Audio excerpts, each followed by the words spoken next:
Hit it. My name is Andy Rodicor, and I'm opening the envelope for the interview by Erica Freund now.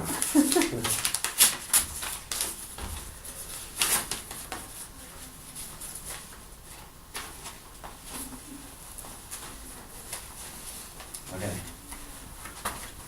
Sorry, I'm supposed to talk to the camera. So Okay. don't be offended.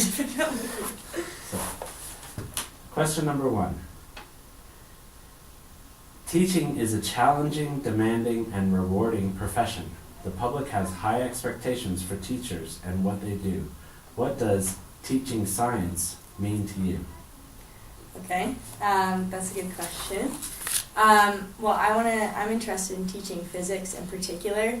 So my biggest issue with that subject in particular is sort of the stigma that's associated with it. I think kids experience this a lot in high school when they go into choosing, the higher levels, choosing a science course. I feel like physics gets shafted a lot because people are either intimidated or have a bad sort of perception of it.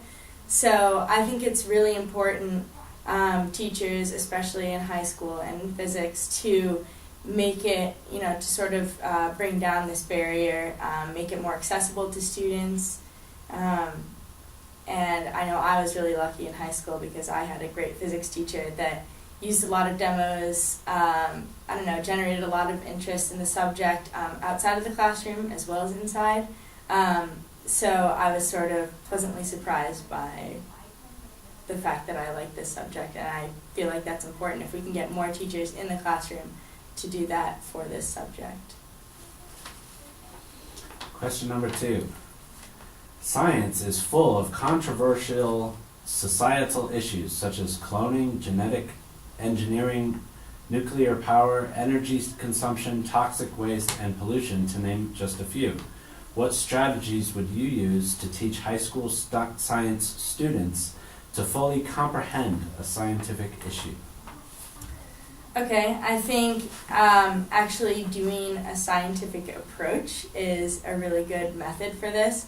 You just want to make sure that you lay out all the variables in the beginning. So you have, if you're talking about a specific issue, like let's say genetics, you can lay out the current research that's going on, the historical research, the scientific issues and matters that are being talked about, and then also the social issues and matters that are being talked about. And I think as a teacher it's really important to be objective in things like this because you want to provide a base for your students, not sort of hinder their own individual thoughts. So I think providing an objective but thorough view of the scientific issue, but as well as when there's this sort of social component, laying out sort of the context of that as well, and then enabling the students to decide for themselves,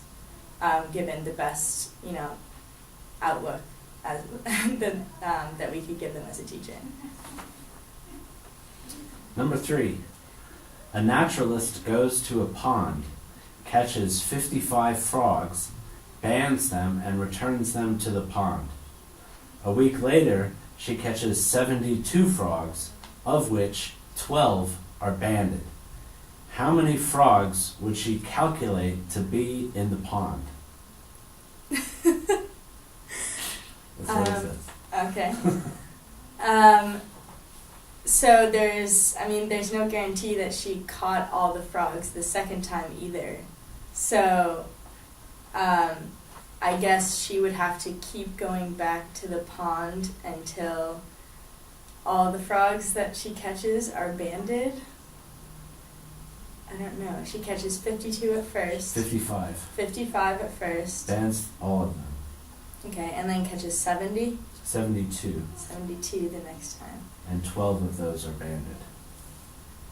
Yeah. So,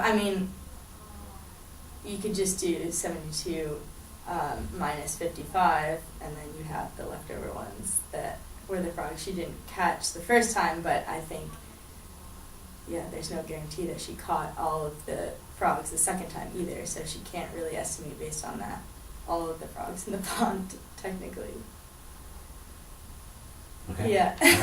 I have no. Yeah. Number 4, considering the teachers you have known, explain what you think are the 3 or 4 most important characteristics or qualities of a good teacher. Okay. So, I'm a senior in college now, so I've had a lot of teachers. But yeah, there are definitely certain patterns. So I really like organization. I think that's extremely important when a teacher has a specific outline for the things that need to be taught and the sort of chronological order in which those are going to be presented throughout the semester or year, but also consistency in sticking to that organization. I feel like I've had professors in the past that have sort of presented this, and then after the first day of handing out the syllabus, it's sort of gone out the window. So I think it's important to have this organization and then also stick to it. That's one of my biggest pet peeves as a student, is when I have these expectations laid out and that I can't count on, I don't know, when I'm actually going to have to perform. So that would definitely be one of them. Secondly, that the teacher is actually engaged in the material that they're teaching. It's a much more exciting experience as a student if your teacher is also noticeably excited about the material and passionate about the material that they teach. So, I mean, understandably, a teacher is sort of standing up there, maybe multiple classes a day, and certainly if you've been teaching for years, you're teaching the same material over and over, but I don't know, they should be excited about those topics, and then also bringing in new things to make it continually engaging for themselves as well as for the students, because that really carries over, I think, into the classroom. It's much easier to pay attention, it's much more exciting, so I think having that engagement in your topic, or at least pretending, being really good at pretending that you're engaged, is important. Then what would be my third? Let's see.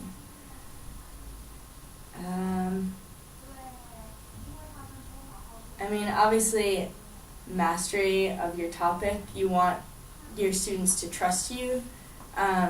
So if, teachers should be really well versed in their area of expertise. So if students come to them with questions and stuff, you would be able to answer them. And also, realistically, you can't answer every single question. Also, be able to have those resources and connections where you can provide sort of this thorough, informative ability on your topic.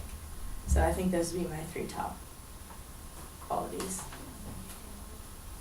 Number 5, if you could have a long conversation with anyone in history, who would that be and why? Oh, this is a good one. I mean, I grew up in Hungary, and our sort of, historical downfall started with World War I, with our Archduke Franz Ferdinand being assassinated. So I always thought it'd be really cool to meet him, or maybe the guy that shot him, I don't know, and see, because he's not really talked about at all in history, besides the fact that he was assassinated, but it set off this sort of huge explosion of World War I, obviously, because the Austro-Hungarian Empire was so powerful at the time. But I would really like to meet him, and also, to see, sort of his role in the empire, and also to get more of a grasp of this time period that sort of, devolved into this whole world war. Yeah, so he'd be an interesting guy. That's all. That's it? Yeah. All right.